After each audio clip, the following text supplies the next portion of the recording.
On this episode of Big Movie Mouth Off, our boys go to war and, well, we decide if we date a robot or not. Welcome back to another episode of Big Movie Mouth Off. I'm your host, Jimmy Martin. You can find Big Movie Mouth Off 3 times a day, 7 days a week on Channel 6. It's 6 a.m., noon, 6:30 p.m., and also on the on-demand system, it's Utah On Demand. Big Movie Mouth Off. Yep. Right there, first folder. So there you have it. I'm your co-host, Jeff Counts. There you go. All right. Well, on this episode of Big Movie Mouth Off, we will be reviewing Ex Machina later in the episode. In between the reviews, we're going to have actually a few interviews. We got a lot of the people from Avengers. Yeah. Pretty much the entire cast of Avengers. Everybody from Colby Smulders, Jeremy Renner, Elizabeth Olsen, Aaron Taylor Johnson, Scarlett Johansson, and Mark Ruffalo, and Jane Spader, and Paul Bettany. It's all in there. It's the beginning of Avengers month on Big Movie Mouth Off. There you go. Actually, it started last show. It did. Yeah. It did start last show. So here we go. Well, we're going to start with a review for The Water Diviner. This is Russell Crowe's directorial debut. The story is he is an Australian farmer. He's got 3 sons. They all go off to the Battle of Gallipoli. Well, he gets some bad news. They all perish in the war. Wife doesn't take it too well because she commits suicide. So let's just say it's not a family-friendly film to start off with. So he says to his deceased wife, I'll go get the boys. I'll bring them home so they can lay to rest with you, and you'll be at peace. So he goes off to where the battle was. Turns out that one thing leads to another, and he finds out that one of his boys may still be alive, and it actually is a prisoner of war. Yeah. And so you kind of get an Australian version of Saving Private Ryan kind of thing.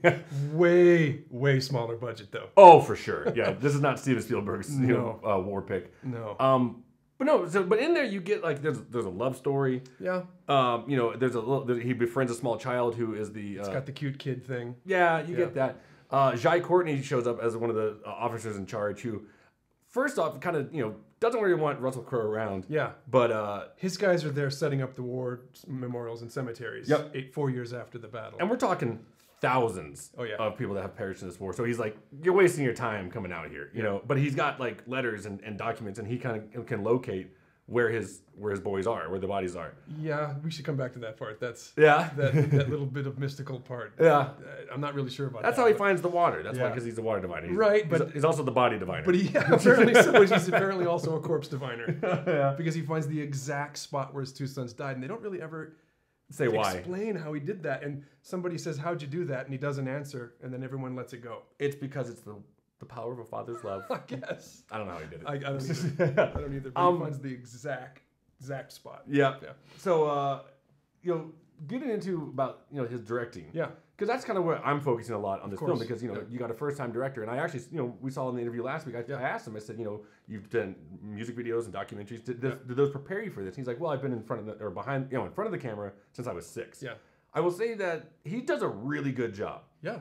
There are certainly mistakes in there that I was like, a more, I think seasoned director wouldn't be doing that, because he overuses montages crazy. Montages. He overuses that sort of I don't know what you call it as a filmmaker, but when you show somebody in one spot and then it sort of blips them to another spot where they're physically moving through space and with gaps in the shot. Oh, well, you're crossfading. Exactly. Yeah, so he does that a couple different times, and the second time you're like, director stuff. Yeah. It seems like he was using all the basic stuff on Final Cut. Sort of. Yeah. It had a kind of first-time director feel to it. I know exactly, because you're talking about the bird's eye view of him walking around and then riding off on the horse. Exactly. Yep. Yeah. There's a bunch of them. I got it. But then the montages, to me, you can use a montage every now and then, especially when you're in a training, when you want to become... When you're training for the big fight. Exactly. You got, Rocky's music playing. Yeah. But he does it so many times where, it almost seems unnecessary. It could have just been a small scene, of him hanging out with the innkeeper and whatnot. But, other than that, really good job for a first-time director. I thought some of it was unnecessary. I thought the kid was unnecessary. The love interest, definitely unnecessary. That didn't need to happen. He does this whole sort of noble enemies thing where he tries to play the Turks as multifaceted people, not just one thing, not just bad.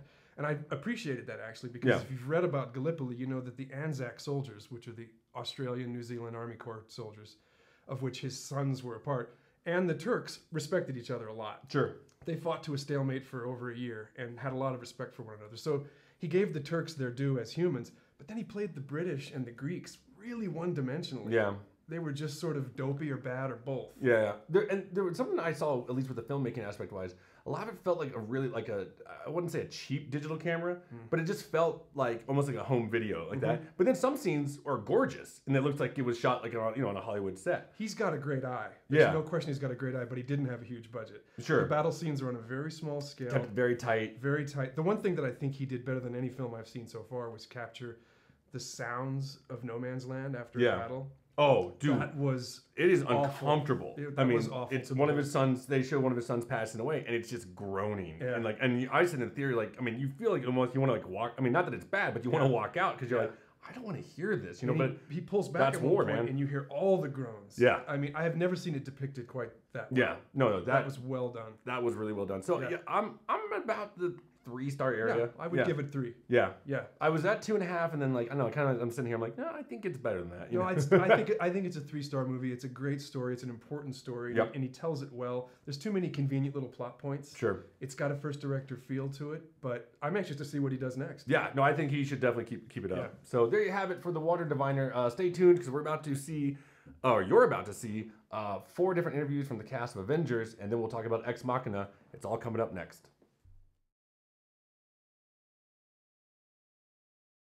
It's very nice to meet both of you. Thank you. When I saw you both in Hall H down at Comic-Con. Oh my God, madness. And I was going to say, is the fandom still kind of putting you in awestruck, kind of the way people react to these films? That was a crazy day. Well, yeah, it was. I'd been to Comic-Con about 4 other times, and that was a different level of craziness. I'd never seen anything like it. You know, I've been in a couple of hurricanes, and the sound just of the hurricane because I've been in a couple of hurricanes where I was right on the water, and the sound of a hurricane coming across the water was very much what it was like in that hall. Yeah. There's just this rumble of it. What you're feeling is an enormous force of energy. Sure. Coming towards you. Yeah, it was really, it was shocking. Yeah. Well, at least in the trailers, we don't get to see a lot of the quippiness of Ultron and kind of his line delivery. But in the film, we get a lot more of that. Was that a combination of Joss and you together, or? Joss said that's why he wanted to hire me. Yeah. You know, he said I've got a strange thing, and that this character that's, an artificial intelligence and ultimately a robot. He said, first of all, I want to be able to humanize him, but he said I really want a character that can be very irreverent and funny and sometimes childish, oftentimes childish, but also be able to retain a certain amount of gravitas. Sure. And so I knew, and then he had sent me a couple of scenes to look at and so on to get a sense of just what the character was going to be. So I knew that humor was going to be key to this guy. Sure. And I think that also takes it away from the sort of robot is just raging. Yeah. Gives a little bit more personality. Yeah. For you, you've pretty much been with this franchise Marvel itself since the beginning. Did you see it kind of going down this road, or how long ago did you find out that you'd go from a voice in the helmet? Oh, I found that out about 3 years ago. Okay. And have kept it secret ever since. And it's great to finally be in it and be working with these people that I've supposedly worked with for 10 years but hadn't ever met. Sure. And that's been fun. The downside is now I have to work for my living, whereas before I could literally phone it in. Sure. There's a big part of the film that's about who's worthy enough to pick up Thor's hammer. Who living today do you think is worthy enough to pick up that hammer? God, living today. All of my heroes are dead. You can pick a dead one if you want. I'm not sure that I know enough about Thor to really know why he's that worthy. Why he's that worthy. Yeah. And I must tell you,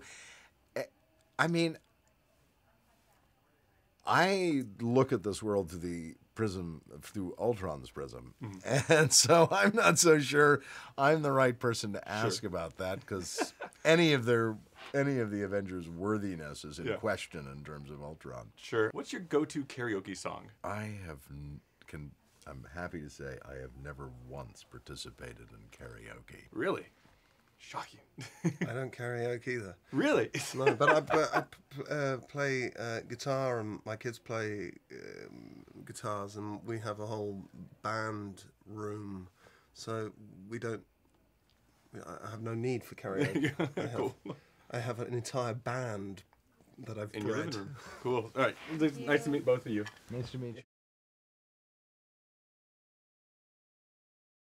It's very nice to meet both of you. You as well. You know, in this one, we get a lot more Hawkeye in this one, and kind of almost like the heart and soul of the film, I would say. You know, what was your reaction when you first saw the script to know you're going to get a little bit more screen time? That's always hard to tell from a script because you don't know whatever makes it into the final cut. You know. Yeah.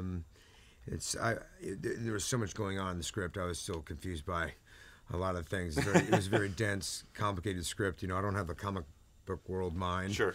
But yeah, I knew I had some things to do, which was, you know, really exciting. Yeah. It was really exciting to sort of finally really discover who Hawkeye is. Yeah, exactly. And I have to say, I think you probably have one of the best lines in the movie of, I did the whole mind control thing.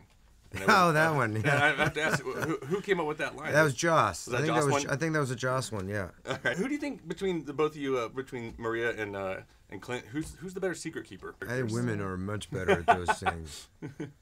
Don't you think? Well, I don't know. Girls like to chat. I don't know. They are but chatty, but they chat. What are you yeah, chatting about? I don't have a life. I feel like I don't have a life outside the office. You're probably me. I have no friends. I have no one to tell She's any revealing all of her secrets secrets. to. Oh my God. I keep more secrets than she does. If you had the ability to switch your character with somebody else in the film, who do you think you'd choose? I'd go Hulk because that's fun, right? You get to like run around and swing off things and Yeah, that'd be pretty cool. right. I'm cool where I'm at. I'm just where I'm You at. digging it? Yeah. There's a big ordeal in the film about who's able to pick up Thor's hammer. Yeah. Who do you think that's living today would be able to pick up that hammer? Oh, that's a good question. I think like Chris Hemsworth, like in the flesh, is probably the most capable. Yeah, I think Yeah. Chris can do it. Yeah. Yeah. What's your first go-to karaoke song? Oh man, I've sung so much karaoke though. I don't think there's such a thing as a go-to. Yeah, it's I hard. mean, I have like 20 songs. You just kind of have to feel it in the moment. Yeah. Yeah. Are you feeling slow? Are you feeling, Yeah. you know? The energy of the crowd. What do you close the night out with? Oh, I don't know. I'm usually blacked out by then, so. Or when I was going out to sing karaoke. There you go. I think the answer is Bohemian Rhapsody, but Yes, that's that good. is. Yeah, I've that's a sung good that one. handful of That's a times. good one. cool. I appreciate meeting you guys both. Yes, man. you Thanks too. so much, brother. Take care. Take care. It's very nice to meet both of you. Nice to meet you. So what was it kind of like joining this? I mean, this franchise has kind of built a family around, you know, and kind of being the new guys coming in town. What was it kind of like joining the team? Yeah, it felt daunting, I think, for me, and I guess Yeah, it was intimidating. it was. But I think ultimately, like quite quickly, it went into you felt like you was embraced by the gang and felt like a family. I mean, it's filming it was like a family environment and very close knit, you know, group of guys and friends and Everyone's so kind. Yeah. Everyone's so nice. There's not one bad seed in the movie. So we felt really welcomed, and also just to be with each other, having already done a film together, that felt was a nice comforting, comfort. yeah. Were there any like hazing rituals or anything they put you guys through? I or- really wanted there to be, but Like there I felt wasn't. there would be some initiation test, you know. We were they'll put invited us to through, sushi, and it was just sushi. Yeah. Not spiking anything or. No. Yep. Everyone and their wives. There you go. Yeah. You mentioned that you guys had done another franchise together. Which fans are probably more passionate about their characters and messing with it? Like Marvel fans are Marvel fans. Yeah. That's how I absolutely. imagine it. Absolutely. I would say Marvel people, yeah. I mean, I think we stayed pretty true. I think, you know, Joss is, you know, kind of the expert behind all that. You know, he did the first Avengers, and he knows these characters ins and out, and you know, we wanted to embrace these characters from the comic books, you know, and you know, and have their backstory, you know, Pietro and Wanda from Sokovia. And, We're recreating it. yeah, it's Different from the comics. Yeah. There's a big thing in the film about who's worthy enough to pick up Thor's hammer. Yeah. Who do you think living today would be worthy enough to pick up that hammer? Oh, that's a good question. Like beyond Beyonce, right? Taylor Swift? Sorry, I'm not gonna get political with that one. Yeah. So I would say Betty White. Betty White's my go-to. That's a good one. I think you can find out a lot about a person. What's your go-to karaoke song? I'm still thinking about Beyonce swinging the hammer. Or something. My go-to karaoke is Celine Dion. It's all coming back to me now. Oh, you get dramatic. Yeah, it is very. There's like lightning in it or thunder. Yeah. I feel like there should be lightning coming out of someone's hands when they Yeah. sing it. there anything you like to fire out on stage? The only karaoke machine that's playing at our house is "Let It Go" by Frozen. So it's the only song I can think of that comes to mind with a karaoke and a microphone. It's probably not my go-to song. That's cool. Thank you guys so much. I appreciate it. Thank you. Nice meeting you. Nice meeting you too. Awesome. It's very nice to meet both of you. Thank you. So in this film, we get to explore both your kind of darker sides, a little bit of history. When you were, when you see the role like that, do you get more involved with it? Do you feel more connected to it? I think that these characters have been building up to Avengers 2 for some time. You've kind of, we've all sort of put these, laid these layers on top of one another, and at this point, I think it's about time that these characters' backstories caught up with them. Yeah. And so this is kind of the moment that we've all been waiting for, to be able to dig a little bit deeper and really show the fans what the driving force is behind these characters. Yeah. Do you feel the same way in the sense of, are these people doing good, or in the sense, because, they're causing a lot of damage? I think, I think it gives you something to hold on to as you're going through the big set pieces and all the battles and stuff. And Joss does a great job of weaving kind of the drama with the humor and the complexity of people who have these kinds of powers and these kinds of backgrounds, but keeping that all sort of moving in a compelling, fun way. But I think for the actors, it's nice to drop into a scene where you're dealing with some character complexity. Speaking of Joss, both of you have some directing, in your careers. Would you ever want to helm one of these things and see what you could do with it, or? About the scope. 3 and 4. Yeah, I'll do one 3, and you do the other 4. one. All right, you want to follow me? Yeah. Wait, you go first. I always follow you. You go first. No, Yeah, you. that's you. No, you. Okay. Okay. Am I first? No. No, okay. The scope of these movies is so huge, and I think actually seeing Joss. Well, we haven't seen him today. He might look like 10 years younger, but But the last time we saw him, which wasn't 10 years ago, he looked 10 years older than that. Yeah. He came in a wheelchair. Yeah. Oh God, and that wouldn't surprise me actually. Yeah. You definitely take a battering directing a movie like this, but never say never.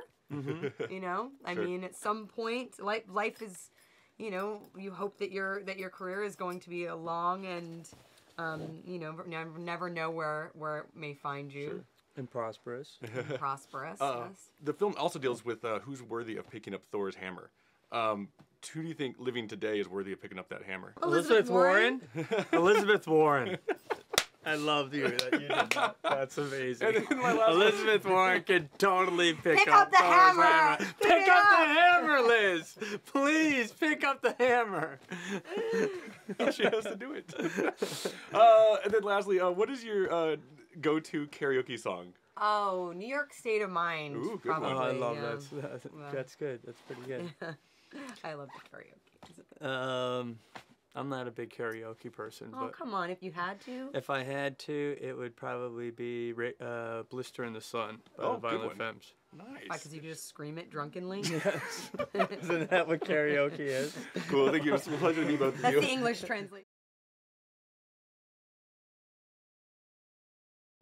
Welcome back to Big Movie Mouth Off. Love talking to the cast of Avengers. Yeah. Oh my God. You got them laughing, too. Of course. Why would you not have them laughing? You're Jimmy. You got everybody laughing.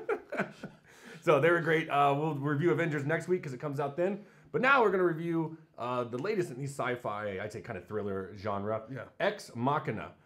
This is the story of Donhill Gleason, plays Caleb, and he's won a contest within his company, kind of a tech company. Kind of like Google. Exactly. Yeah. Won a contest to go out to a remote research facility to go hang out with the boss of his company, played by Oscar Isaac, named Nathan. And so he gets there and he's like, I don't really know what I'm doing here. Mm-hmm. He's like, well, let me tell you. Let me tell you why this is really cool. I've been working on something. And her name is Ava. And she is a robot. And you are going to perform a Turing test on her. Now, if you know what Turing tests are, it's from Alan Turing. Right. Basically the guy who created the first computer. And the test is I can interview you and talk with you, and I can determine whether or not I basically believe you're a human. Right. Typically, the test is done without the robot in plain sight. Exactly. Yeah. Communicating with you or something like Right, that, you know. right. But like he's like, no, you're gonna do it face to face, you know, between glass. Right. And so he goes out there and meets Ava. She's played by Alicia Vikander.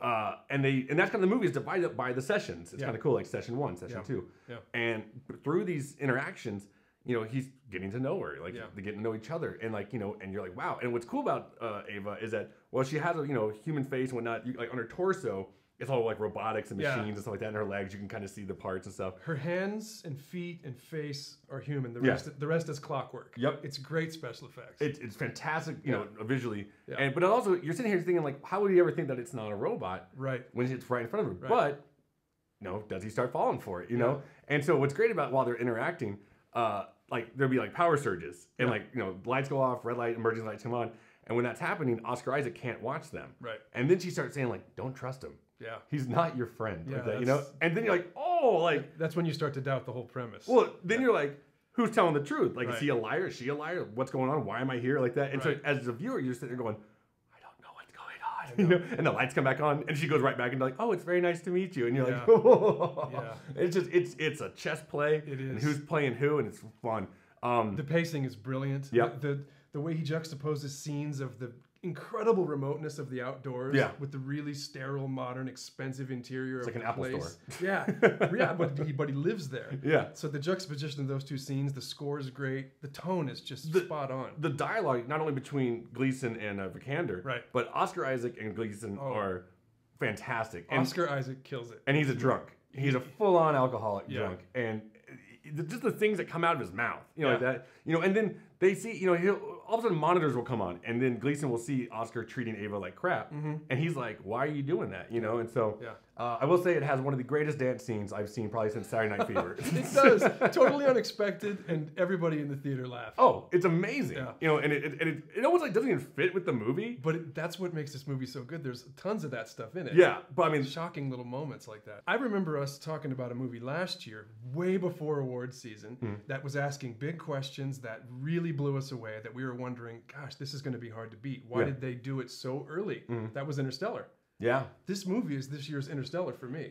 I think it asks big questions. It's got a lot of really important stuff to say about humanity and what makes us so. I'm going to have a hard time liking something more than this for a while. This year and even this time, I know you haven't seen Ultron yet. I mean, I did. Right. And that question comes up too of consciousness and self-awareness of robotics, you know, like that. And I was like, we're not too far away from this. You know, like I think in like 30, 40 years, there's going to be some Avas walking around. Well, Oscar Isaac's character says it, that there's going to come a point where they look at us like the big dumb apes and laugh. Oh, sure. I mean, I think, no joke, you know, about the war of the machines and stuff like that. But like, there will be a time where I think humans will be dead in the ground and there's still going to be robots walking around. Like our legacy, like aliens will come down and be like, oh, like humans were always robots. Like, no. I don't think it's that far off. Like, you know, and it's creepy to think about that. It is. It is. And this movie forces you to, though. I mean, the tone is spot on, like I said, and the performances are fantastic. I mean, I see videos on the internet now that show robots. Not as great as Ava, but, you know, we're getting there. You know, I've got a vacuum that goes around my house and just vacuums it on its own, and it knows where it's going. You know? Speaking of Ava, we should answer the question you posed at the beginning. For me, the answer is yes, I would date her. I would date Ava. Okay, good. If she looks like Alicia Vikander, yes, I would date Ava. No question. Even with all the robot parts. Sure, don't care. She can have one of my arms. Gladly. So I absolutely loved it. I think visually it's stunning. It you know, it puts you on the edge of your seat. I hate that term, but it's just what it is. You know, it's freaky. And I loved it. So I'm at 4 stars. I'm at 4 stars too. I saw it today. Yeah. Today. Like 10 minutes ago. Yeah, pretty much. And the theater I saw it in was very noisy, a lot of rustling around at the beginning, and it was dead silent within 10 minutes. And it stayed that way the entire film. I mean, that to me is a testament to a film's quality. There you have it. So I'm 4 stars too. 4 stars, both sides for Ex Machina. That'll do it for this episode of Big Movie Mouth Off. Be sure to check us out, like I said, 3 times a day, every day, 7 days a week. Channel 6 and on demand, Utah On Demand. Big Movie Mouth Off, and we'll see you next time.